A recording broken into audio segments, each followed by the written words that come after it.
inilipad ng hangin.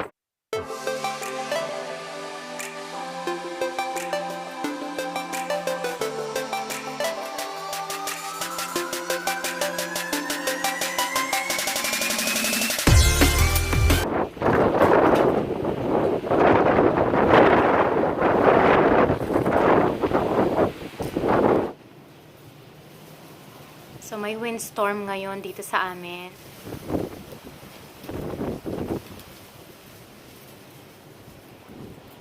So, yung bundok na yan,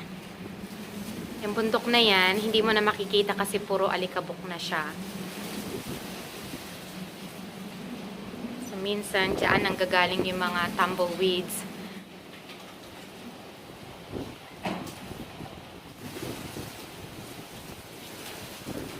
So, yung isang tanim ko, meron akong tanim doon. Ngayon, nandun na. Inilipad na ng hangin. Nawala na siya. Yun yung nakatanim doon. Ngayon, wala na.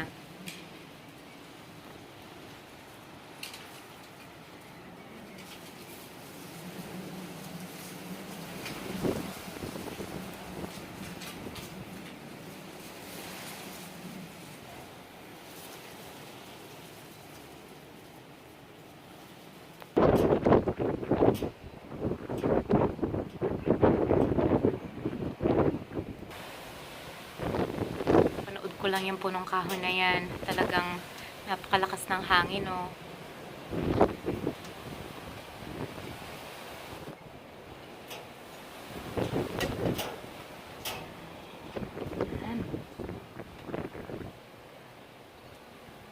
So, nandito ako ngayon sa may bintana namin.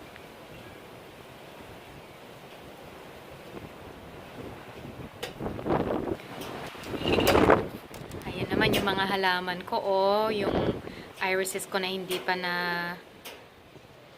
nag-o-open yung bulaklak.